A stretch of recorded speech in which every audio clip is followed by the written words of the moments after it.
Europe 1. On de la raconte. Christophe Ondelatte. La morale de mon histoire du jour est un peu difficile à admettre. Tant que vous n'aurez pas écouté mon récit jusqu'au bout, vous aurez du mal à la comprendre, mais la voici néanmoins. Méfiez-vous de votre cousin. J'ai écrit cette histoire avec Nicolas Loupien, réalisation Mathieu Frey. Europe 1. Christophe Ondelatte. Ma chère Marie-Louise, Damas est décidé, je vais à Tours. Voir les travaux dans notre future maison. Les choses avancent, hein. Mais comme vous le savez, si je ne suis pas là pour presser les ouvriers, on y sera encore à la Saint-Clinclin. Et par ailleurs, j'en profiterai pour passer à la banque. Oh, c'est une bonne idée, Charles. Je n'en peux plus de vivre ici. Ruillé-sur-Loire est un bien joli village, je ne dis pas le contraire, mais je m'y ennuie à mourir. Depuis le temps que je vous dis qu'il faut aller à Tours, et ces travaux qui n'en finissent pas, il est temps que vous vous remuiez un peu. C'est agaçant comme vous êtes lent. On dirait que vous ne voulez pas déménager. Mais non, Marie-Louise, où allez-vous chercher ça? Vous vouliez vivre à Tours, je n'ai jamais été contre. Cela étant, les travaux sont les travaux. Cela prend du temps. Mais croyez bien que je fais pour le mieux. Eh bien, j'attends de voir. En attendant, je vais me coucher. Bonne nuit, Charles. Bonne nuit, Marie-Louise. Il est comme ça, Charles. Obéissant. En vérité, cette idée d'aller vivre en ville à Tours ne l'emballe pas plus que ça. Il déteste les mondanités. Lui resterait bien vivre dans leur petit village de la Sarthe. Mais bon, sa femme veut emménager dans une maison moderne à Tours. Et comme il ne lui dit jamais non, eh ben il a dit oui. D'autant qu'il en a les moyens. Son père est mort prématurément, il lui a laissé une jolie rente. Acheter cette maison n'a pas été un problème. Mais bon Dieu qu'il préférerait rester dans la Sarthe.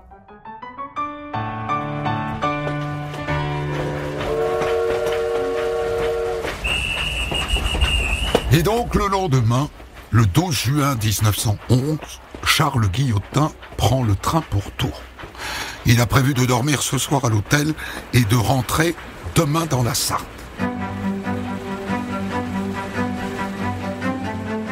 À peine arrivé à Tours, Charles commence par faire quelques emplettes. Il va d'abord récupérer quelques objets que lui a réclamés sa femme. Monsieur Guillotin, quel plaisir de vous voir. Que puis-je pour vous? Ma chère et tante vous a commandé, je crois, une table à thé et une valise et des housses. Ah oui, oui, je les ai. Ne bougez pas, je vous les apporte. Il se rend ensuite à la pharmacie, s'arrête dans une librairie et dîne à son hôtel habituel. Et comme on est au mois de juin et qu'il fait encore jour, il décide, malgré la pluie, d'aller voir l'avancée des travaux dans sa maison du quai Paulbert. Auriez-vous un parapluie à me prêter? Bien entendu, monsieur Guillotin. Prenez donc celui-là. Et le voilà donc parti sous la pluie en direction de sa future maison. En chemin, il croise son cousin par alliance, Paul Houssard, un jeune homme de 26 ans, riche et célibataire, qui vit entre Paris et son domaine de Tours. Il bavarde quelques minutes et Charles reprend la direction de sa maison. C'est la dernière fois qu'on le voit vivant.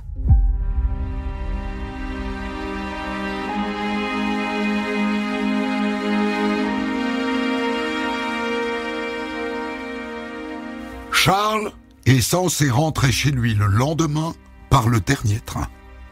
Mais il est 22h et il n'est toujours pas là. Son domestique commence à s'inquiéter, et sa femme Marie-Louise aussi.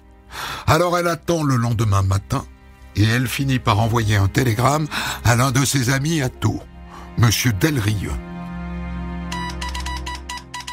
Mon mari n'est pas rentré. Avez-vous des nouvelles?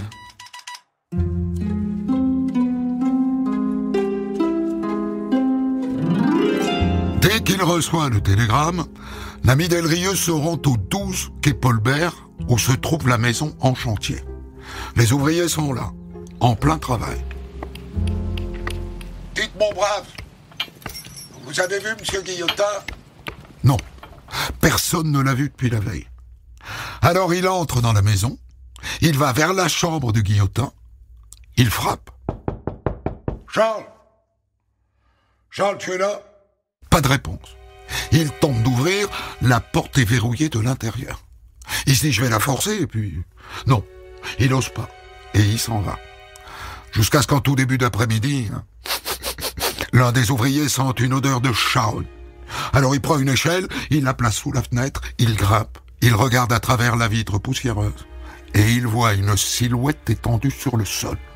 « Oh, ben il y a quelqu'un là-dedans. Je crois qu'il n'est pas vivant, hein. »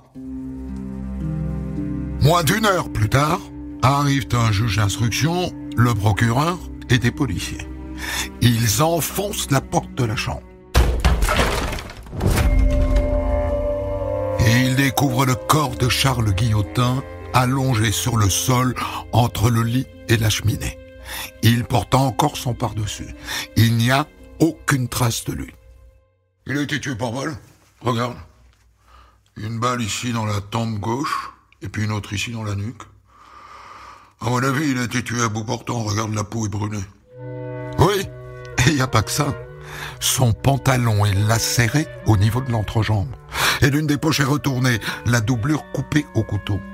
On pourrait se dire, on l'a tué pour le voler. Mais non. Il a toujours sa montre en argent et sa chaîne en or. Et 2 chevalières en or brillent toujours à ses doigts. Mais pourquoi diable lui voler le contenu de l'une de ses poches et lui laisser tout le reste ?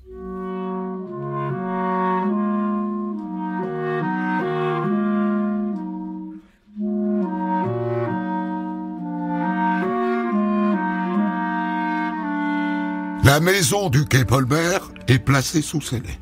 Et le juge fait convoquer sa femme, Marie-Louise. Elle entre dans son bureau, droite, toute vêtue de noir, le teint pâle qui contraste avec ses cheveux roux.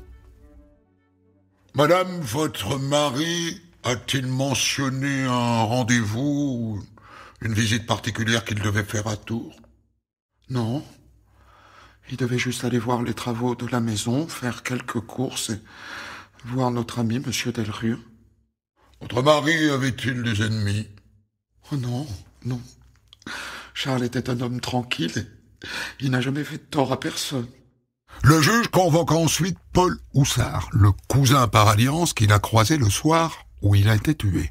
« À quel endroit précisément l'avez-vous croisé ?»« Rue Nationale. »« À quelle heure exactement ?»« Vers 8h30, je dirais, peut-être un peu plus tard. »« Et que vous vous êtes-vous dit ?»« Oh, des banalités. Il m'a parlé de ses travaux, rien de plus. »« Et qu'avez-vous fait après ?» Eh bien, je suis allé au café de la ville, boire un café, puis je suis rentré chez moi en voiture, mais elle est tombée en panne sur la route. Ah bon? Et quel genre de panne? Mon moteur s'est arrêté, je crois que c'était une bougie. J'ai dû m'arrêter 2 fois, ça m'a pris du temps. A priori, rien à tirer de tout ça.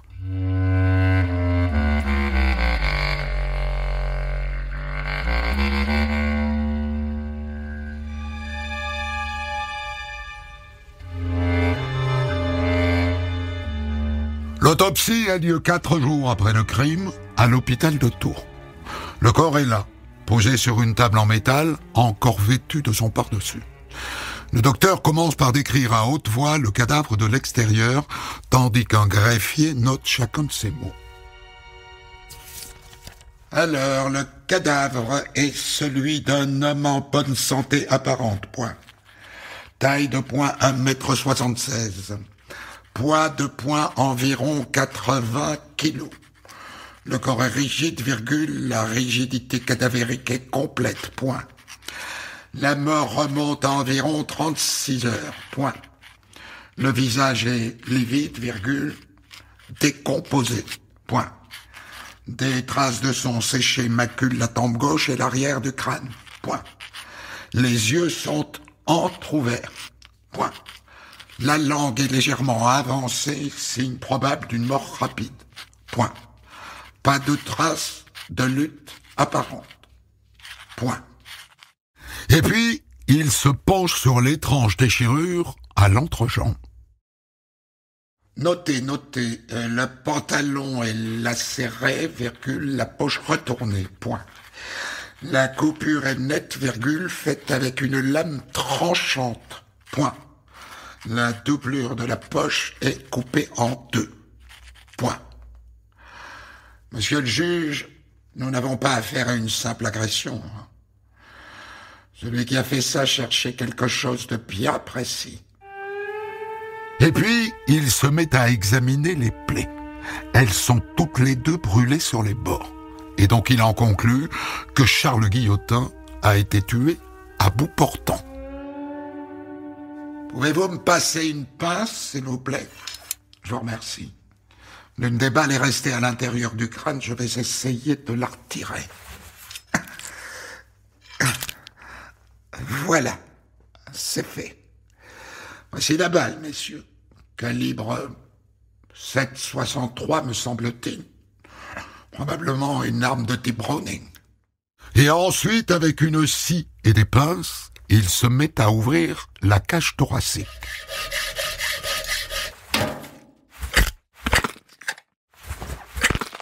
Aucune blessure, pas de coup, pas d'hématome. Le décès est bien dû aux 2 tirs par balle. Voyons le contenu de son estomac. Visuellement et à l'odeur, je dirais qu'il a mangé de la viande, des légumes et du pain. La digestion est avancée, le repas a donc eu lieu environ 2 à 3 heures avant la mort. Guillotin a donc été tué entre 21h et 22h.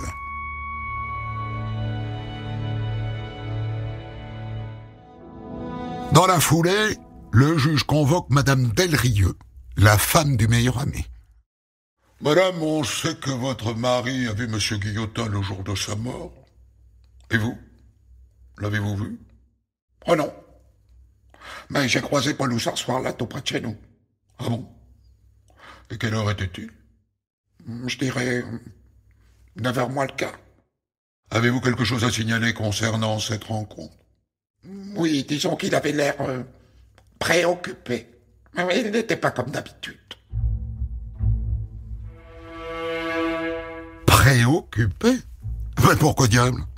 À cette heure-là, son cousin Guillotin était encore vivant. A priori, il ne savait pas qu'il allait mourir. Paul Houssard a dit au juge que ce soir-là, il était allé au café de la ville. Le juge convoque un par un tous les serveurs.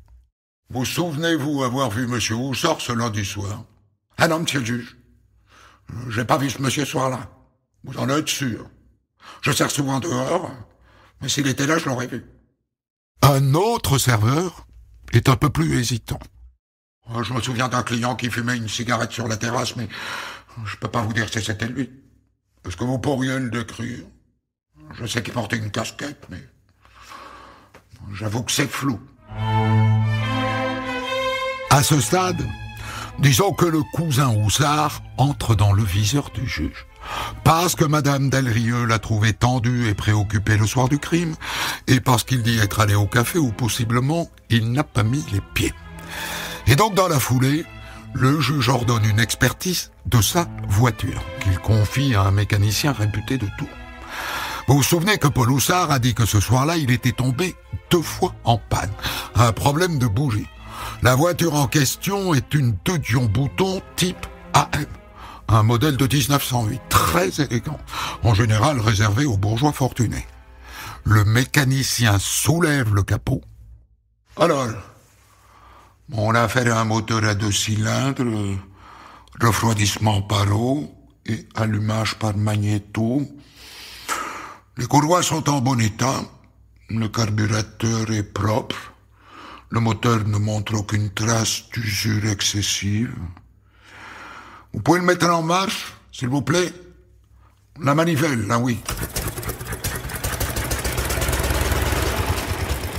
Bon, je vois pas trop où serait le problème, hein. Le moteur tourne parfaitement. Il n'y a pas de traces d'encrassement, pas non plus de traces de panne récente. Il a dit que la bougie était encrassée, c'est ça? Voyons voir. Il démonte la bougie. Pas de calamine, pas d'humidité. Pour lui, cette bougie n'a jamais eu de problème. Et là, il s'agenouille près des roues, il gratte la boue séchée sous les garde-boue, et il annonce péremptoire: « Oh, ça, c'est de la boue typique des bords de Loire, et du chemin qui est près du quai Paulbert. Sèche en surface, encore humide à l'intérieur. À mon avis, cette voiture a roulé récemment sur ce terrain. » Il abuse peut-être un peu dans cette affirmation, l'expert. Mais bon, imaginons qu'il ait raison. Ça voudrait dire que Paul Houssard est passé près de la maison de Guillotin la nuit du meurtre, et que donc il n'est pas rentré directement chez lui, comme il l'a dit.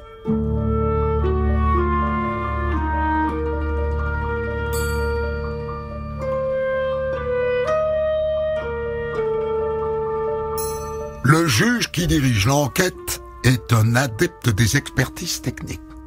Il confie la balle extraite du crâne de Guillotin à un armurier expert, lequel commence par nettoyer la balle et il la place sous une grosse loupe. Alors, balle de calibre 7,63 mm, chemisée de cuivre. C'est une munition de marque Gravelot, exactement la même que celle que j'ai vendue à monsieur Houssard quand il m'a acheté un revolver. Tiens. Le juge réinterroge Paul Houssard. Il dit que cette arme, il l'a perdue. Alors le juge décide de passer à l'action. 6 jours après le meurtre, il ordonne la perquisition de la maison de Paul Houssard à Luynes, à quelques kilomètres de Tours. Il y débarque le lendemain matin avec 3 agents de la sûreté et le procureur. Une grande maison bourgeoise, légèrement délabrée, signe sans doute que la fortune familiale est sur le déclin.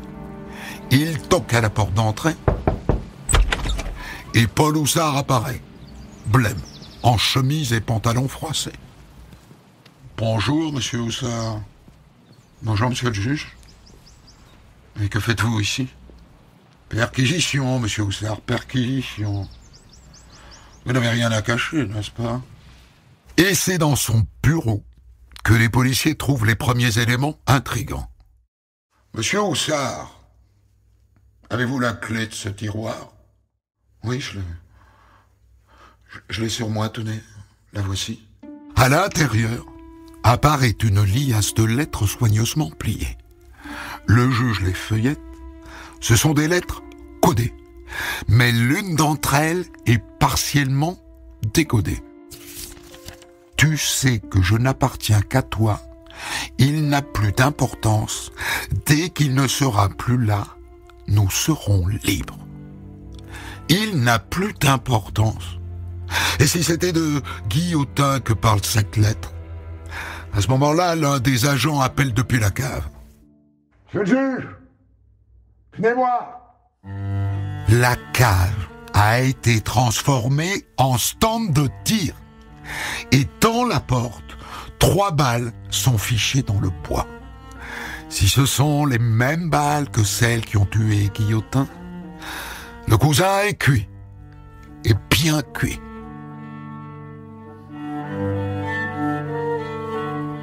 Le juge confie les balles pour comparaison à un certain Victor Balthazar, qui est un polytechnicien, ancien commandant d'artillerie devenu médecin légiste. Il décape les balles à l'acide nitrique, puis il les fixe dans de la cire molle, il les photographie et il agrandit les clichés jusqu'à 6 fois. Vous voyez, chaque balle a des particularités. Ces micro-rayures ici, qui sont propres à l'arme qui les a tirées. Ainsi, je peux vous dire sans hésitation que toutes les balles, c'est-à-dire celles que vous avez trouvées chez monsieur Houssard et celles qui ont tué monsieur Guillotin, ont été tirées par la même arme. Conséquence immédiate, le juge fait interpeller Paul Houssard sur le champ. Et le voici dans son bureau face à lui. « Bien, monsieur Houssard, je vous informe que la balle qui a tué le pauvre Guillotin a été tirée par le même revolver que celui qui a servi chez vous. Où est-il, ce revolver, monsieur Houssard? Je l'ai perdu. Vous vous moquez de moi. Par ailleurs, voici des lettres retrouvées dans votre bureau. Vous les reconnaissez? Houssard fixe les feuilles, incapable de répondre. Ces lettres codées, monsieur Houssard, ont été écrites par madame Guillotin, n'est-ce pas? Pourquoi échangez-vous des messages codés avec elle? Pourquoi, monsieur Houssard? Pourquoi? Ce n'est pas ce que vous croyez. C'était un jeu, c'était un souvenir d'enfance, rien de plus. Un jeu? Vraiment? Même ce passage? Tu sais que je n'appartiens qu'à toi. Il n'a plus d'importance. Dès qu'il ne sera plus là, nous serons libres. C'est bien de Charles Guillotin dont vous parlez, non? Pas de réponse. Houssard est en sueur. Vous étiez là ce soir-là, monsieur Houssard. Les témoins vous ont vu. Vous surveillez Guillotin depuis l'hôtel du Faisan. Pourquoi? Je voulais lui parler. Je voulais qu'il sache que Que quoi? Que vous aimiez sa femme? C'est vous qui avez tué Charles Guillotin, n'est-ce pas? Je ne voulais pas. Ça n'était pas du tout prévu comme ça. Je voulais juste lui parler, puis il s'est énervé. Il m'a traité de moins que rien. J'ai perdu le contrôle. Je voulais pas le tuer. Ah bon? Et la balle dans la nuque tirée à bout portant? Ce n'est pas une perte de contrôle, ça, ou ça? C'est une exécution. Je voulais qu'il disparaisse. Je l'aimais, elle. Je l'aimais tellement. Mais il était là. Il était toujours là. Et voilà comment Paul Houssard se retrouve inculpé d'assassinat.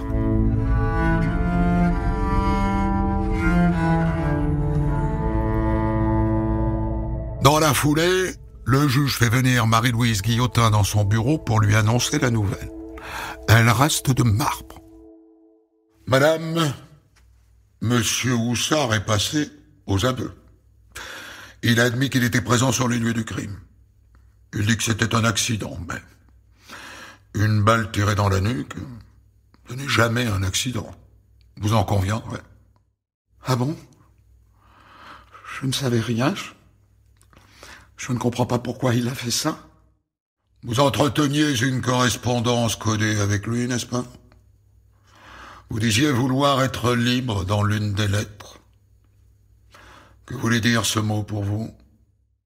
Des bêtises, des enfantillages. Ce n'est rien. D'accord. Pour l'instant, le juge n'a pas de preuves formelles contre elle. Marie-Louise Guillotin ressort donc libre. Pour l'instant.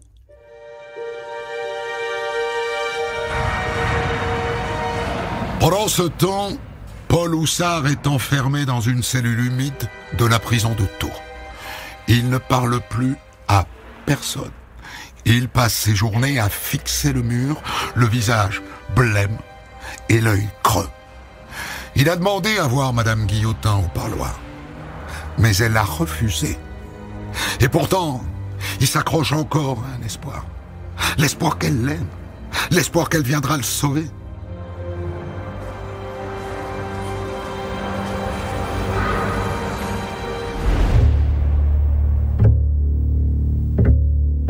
Après 2 mois d'enquête, le juge boucle son instruction. Il manque pas de preuves.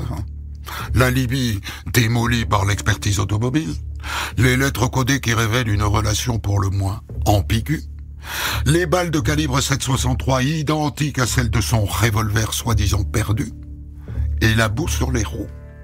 Le juge n'a aucun doute. Houssard a tué son rival. Il doit donc être jugé.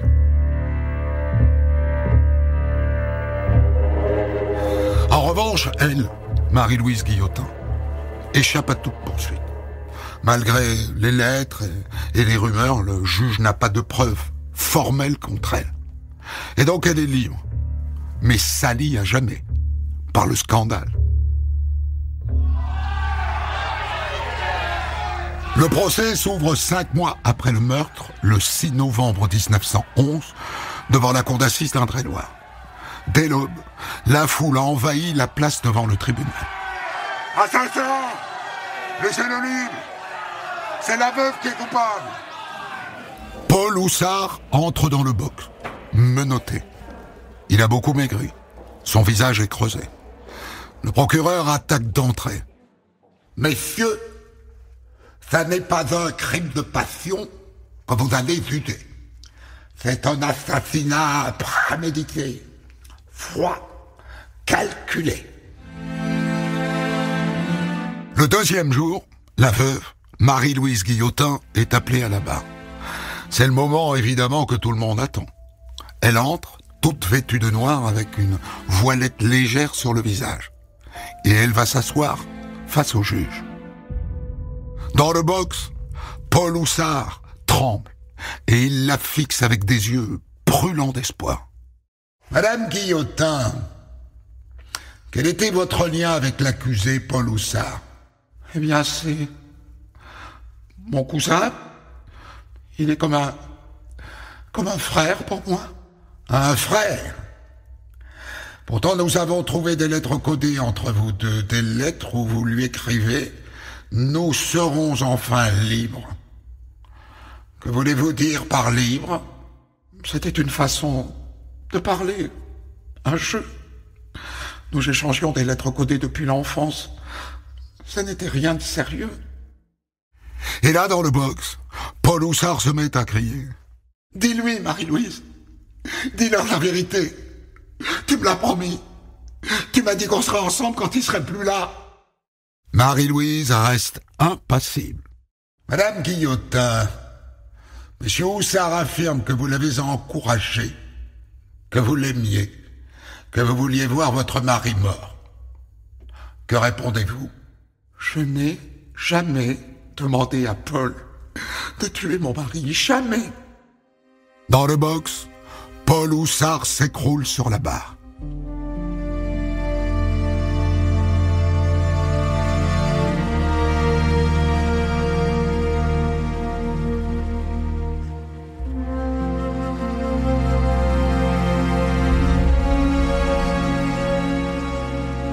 Le dernier jour, l'avocat général se lève.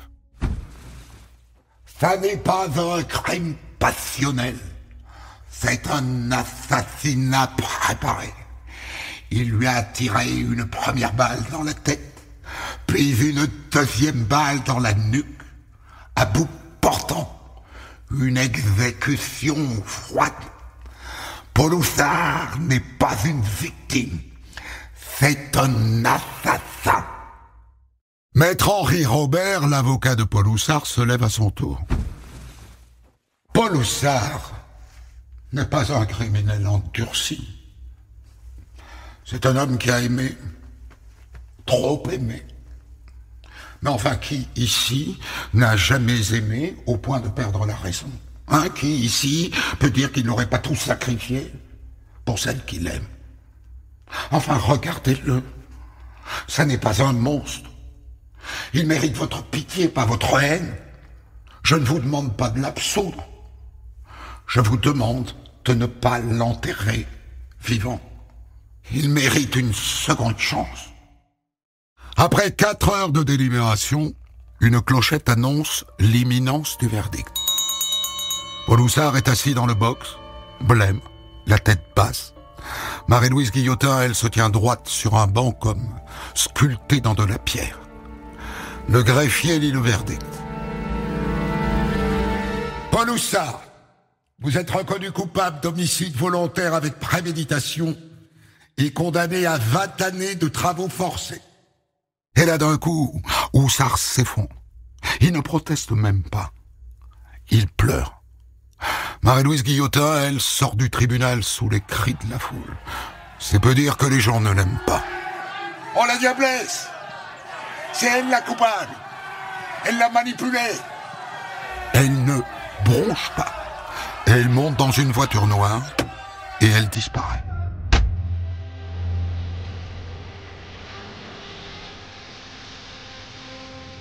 Paul Houssard est donc envoyé en prison. Et on raconte que là-bas, il passe ses journées à fixer l'horizon. Certains diront qu'ils l'ont entendu dire plusieurs fois « Elle m'aimait, elle m'aimait, elle m'aimait ». Il sort de prison au bout de 20 ans et va finir sa vie dans sa propriété de Luynes, près de Tours.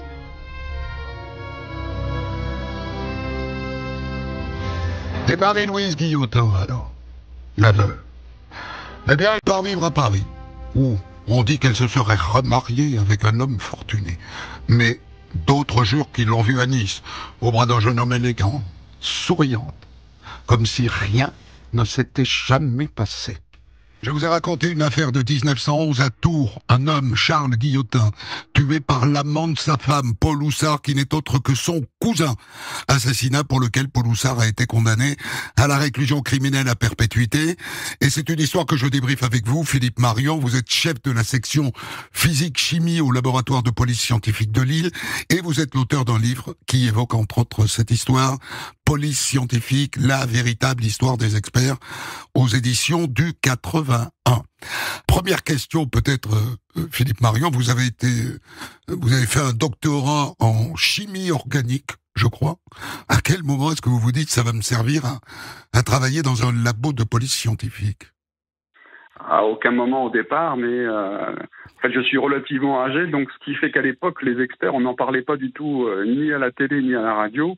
Et c'est par hasard que je suis tombé sur le premier concours d'ingénieur de police scientifique qui était ouvert en 1994. Et donc, vous avez passé le concours. Mes études, j'ai postulé. Voilà, c'est ça. Ça a un lien direct avec vos études ou vous réapprenez tout? Alors, on se sert un petit peu de ce que j'ai... Enfin, je me suis servi un peu de ce que j'ai appris, mais c'est vrai que c'est un autre monde, celui de la police scientifique. On travaille sur des échantillons qu'on n'a pas l'habitude de travailler en période normale, on va dire.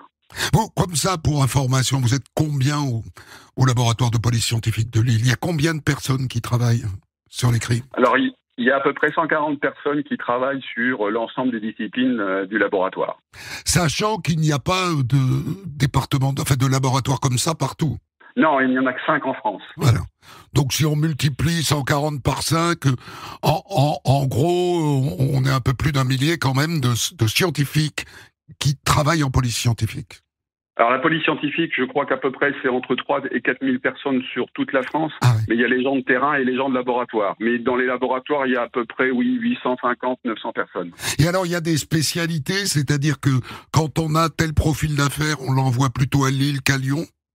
Non, là c'est une répartition géographique à peu près, en fonction, on va dire, on va découper la France en à peu près 4 ou 5 zones et c'est une répartition géographique en fonction de la proximité du laboratoire. Là, vous vous retrouvez donc, et puis après on va rentrer dans les détails de l'histoire, mais vous vous retrouvez donc, vous, quotidiennement, avec quoi, des morceaux de corps? Ah non, là, les morceaux de corps, ce sera surtout, on va dire, la médecine légale. Nous, ce sera, par exemple, tout ce qui est des échantillons de peinture, des échantillons de fibres. Par exemple, quand on a un accident de voiture, ce sera ce genre de choses qu'on va analyser et comparer pour incriminer un véhicule. Il y a une part d'intuition dans votre métier où ça n'est que scientifique. Il y a un peu des deux parce qu'en fait, on est confronté parfois à des scénarios qui peuvent être possibles, on va dire, qui sont évoqués par la victime ou le mis en cause. Et nos résultats, on va dire, à un moment donné, on va être obligé de les interpréter et savoir si nos résultats sont compatibles plus facilement avec une version donnée qu'avec une autre. Donc il y a aussi de l'interprétation et un peu de recherche. Quand on vous envoie les morceaux de quelque chose là que vous analysez, on vous envoie un résumé de l'enquête en cours. Vous savez à quoi ça sert ou pas? Pas toujours, mais parfois on a besoin d'avoir des informations pour pouvoir mieux prélever et mieux analyser et interpréter les résultats. Vous parlez au téléphone avec le juge d'instruction ou les policiers ou pas du tout? Oui, ça arrive, en fonction du type de dossier. Si c'est une analyse simple, il n'y a pas toujours obligation, mais dans des cas compliqués, on a besoin de parler au magistrat ou du moins d'avoir les pièces de procédure et de savoir ce qui s'est passé. Alors j'avoue, Philippe Marion, que j'ai été très surpris de voir qu'en 1911, on fait autant appel à la police scientifique. Ça veut dire que c'est une obsession qui court depuis quand d'utiliser la science pour résoudre les crimes? Alors ça fait déjà pas mal d'années quand même, puisqu'on va dire que c'est l'un des tout premiers pionniers, c'est Alexandre Lacassagne, qui était médecin légiste et qui a commencé à ne pas se contenter uniquement de la médecine légale, mais aussi de tout ce qu'on pourrait trouver à côté, par exemple l'usage d'armes à feu et d'autres types, comme les empreintes digitales aussi. Et là, on est en quelle année, en gros? Dans les années 1880. D'accord. Donc c'est à peu près en même temps qu'Alphonse Bertillon qui va créer son anthropométrie judiciaire, mais surtout ce qui va déclencher, on va dire, le véritable essor en France, c'est quand Edmond Locard, qui est lui aussi médecin légiste, va créer le premier laboratoire de police scientifique à Lyon en 1910. Donc un an avant que n'éclate cette affaire, c'est donc que la matière est nouvelle, et on voit bien que là on a un juge d'instruction qui est fasciné par ces nouvelles techniques. Oui. En fait, on va dire de plus en plus, par exemple, Edmond Locard, en 1910, quand il a créé le labo, il n'a pas du tout hésité à faire de la publicité dans les journaux pour que les gens, que ce soit les policiers et même le kidam classique, en fait, découvrent que la police scientifique existe et peut aider. Et on va dire la phrase qu'on connaît tous, c'est-à-dire que si malheureusement on découvre qu'on a été cambriolé, on ne doit toucher à rien et on doit appeler la police, eh bien déjà en 1910, Edmond Locard le mettait dans les journaux pour que justement personne ne touche à rien et qu'on appelle le laboratoire pour qu'il puisse intervenir sur place. Là on est dans le 100% français, c'est-à-dire qu'il n'y a pas d'importation de techniques, je sais pas, d'Angleterre, éventuellement des États-Unis, etc. Ah si, déjà les scientifiques écrivaient dans de nombreux journaux et ont partagé les découvertes. L'empreinte digitale n'est pas une découverte française, mais elle a traversé les différents pays et tout le monde travaille sur à peu près les mêmes choses, quoi. Alors prenons les expertises une par une. On a d'abord l'expertise du mécanicien expert. D'ailleurs, question au passage, à l'époque, les experts sont comme aujourd'hui labellisés experts près de la cour d'appel, ou on considère qu'ils sont experts comme ça, quoi. Alors je voudrais pas dire de bêtises, mais je pense que quand même à l'époque déjà il y avait des experts qui étaient sur liste d'experts. Mais je ne connais pas exactement le processus pour devenir expert à cette époque.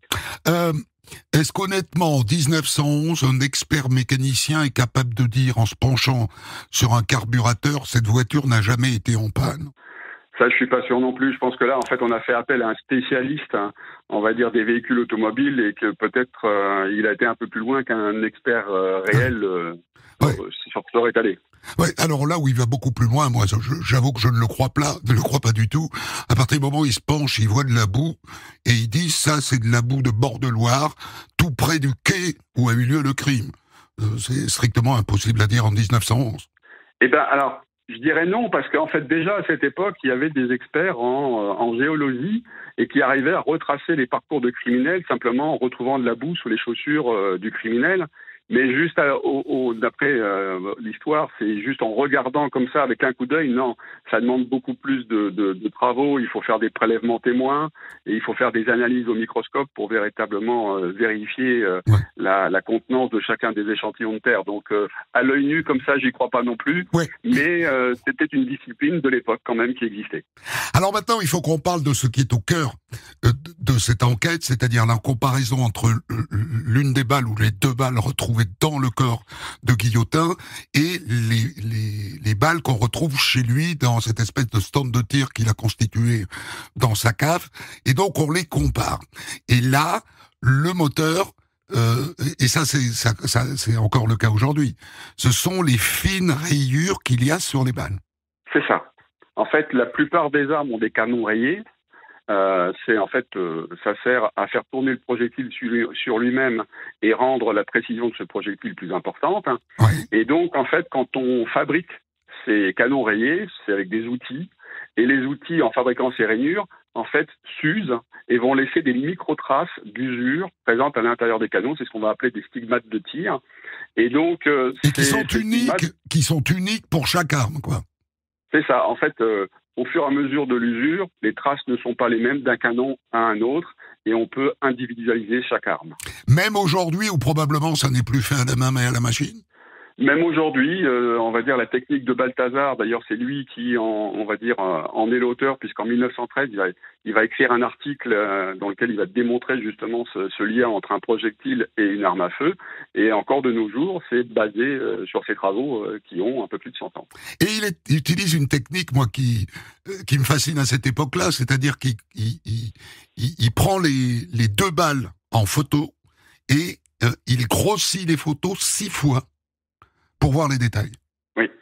Déjà, à l'époque, en fait, la photographie était déjà utilisée dans l'examen de différents types d'indices, et donc il utilise les outils de l'époque pour faire ses examens de manière beaucoup plus précise qu'à l'œil nu ou même avec une petite loupe, quoi.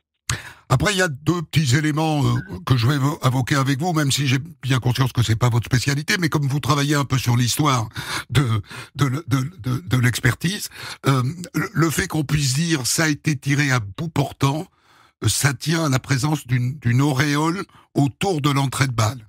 C'est ça. En fait, c'est la poudre. Alors, il peut y avoir deux choses. C'est que la poudre, en fait, il y a des résidus de poudre, surtout à l'époque avec les armes où la combustion n'était pas totale. Donc, elle sera projetée en même temps que le projectile et va se déposer, si le canon est proche de la victime, va se déposer autour de l'orifice. On peut distinguer bout portant et bout touchant. Bon, bout portant, c'est, je sais pas, 10 cm, bout touchant, c'est collé contre. Voilà, c'est ça, c'est collé contre. Et oui, et normalement, oui, parce que là, en fait, on peut retrouver même des traces de brûlure, puisque, on va dire, il y a un dégagement de chaleur au moment de cette explosion qui va projeter le projectile, et donc on va avoir la peau qui peut même être brûlée, et donc on va pouvoir faire la différence entre un bout touchant et un bout portant. Alors il analyse, le légiste analyse le bol gastrique. Là, on rentre un peu plus dans votre savoir de scientifique spécialisé de chimie organique. Et, comment est-ce qu'en 1911, on peut dire ce que quelqu'un a mangé 3 ou 4 heures avant? Moi, j'ai assisté à des autopsies, notamment avec l'un des plus célèbres médecins légistes français, Michel Sapanet, de Poitiers. Bon, ben Sapanet, il fait très simple, il monte la cuillère à hauteur du nez, il sent, il dit voilà, il a mangé ça, il a bu tel vin, etc. Oui, mais à l'époque aussi, il se servait aussi des résidus qui sont éventuellement présents dans ce contenu gastrique, ce qui permet, je pense, d'identifier les restes d'aliments. Et dans certains cas, ça marche bien. Ouais. Alors, évidemment, moi, pour avoir raconté des centaines et des centaines d'histoires, je sais que même aujourd'hui, les experts se trompent. Vous êtes d'accord avec ça? Ah ben oui, on va dire ça peut arriver. On va dire les experts sont humains et donc l'erreur peut arriver. On s'en aperçoit parfois a posteriori. Par exemple, j'ai raconté récemment l'histoire d'un légiste qui se trompe de 24 heures sur l'heure de la mort, quand même 24 heures. Alors après, ce qui est difficile, c'est qu'en fait, voilà, il y a les travaux d'expertise. Après, c'est la science évolue, donc ce qui peut être possible ou impossible à un certain moment donné, on va dire 30 ou 40 ans plus tard, voilà, par exemple pour l'ADN, il y a 50 ans, on n'était pas capable d'identifier un individu, maintenant on l'est, donc une personne peut très bien avoir été innocentée il y a 50 ans parce qu'on n'avait pas cette technique qui était disponible, et 50 ans après, on va pouvoir l'identifier, hein. C'est le principe des cold cases, et de réutiliser d'anciens prélèvements pour les analyser avec les techniques modernes. Par contre, après, oui, en fonction des types d'experts, c'est un petit peu comme cet expert automobile. Je ne sais pas quel diplôme il avait et quel. À mon avis, il avait appris avec son grand-père, oui. Voilà, donc ça va dépendre du cursus et des compétences de l'expert, mais oui, on va dire tous, même les plus grands, peuvent se tromper. Hein. Moi, je vais raconter un truc sur la balistique, parce que moi, c'est une science à laquelle je faisais plutôt confiance. Et puis, j'ai assisté à un procès où il fallait savoir si la balle avait été tirée à gauche de la victime ou à droite de la victime. Il y avait 2 balisticiens. Il y en a un qui disait c'était à gauche, l'autre à droite. Et à partir de là, je crois plus aucun des deux, en fait. Dans ces cas-là, oui, c'est compliqué d'en croire plus l'un que l'autre. Enfin, après, tous les cas les affaires criminelles ne sont pas tout aussi simples. Hein. Il y a des choses, on va dire, classiques, et puis après, il y a des choses où, malheureusement, c'est compliqué, et donner un avis tranché, c'est très difficile, surtout avec parfois le peu d'éléments qu'on peut avoir dans une affaire. Je vous remercie infiniment, Philippe Marion, d'avoir partagé votre savoir avec nous. Je rappelle le titre du livre dont j'ai tiré une partie de mon histoire qui s'appelle Police scientifique, la véritable histoire des experts, aux éditions du 81. Et je signale votre dernier livre qui vient de paraître aux éditions Afit, Histoire d'experts, leçons et autres indices. Des centaines d'histoires disponibles sur vos plateformes d'écoute et sur europe1.fr.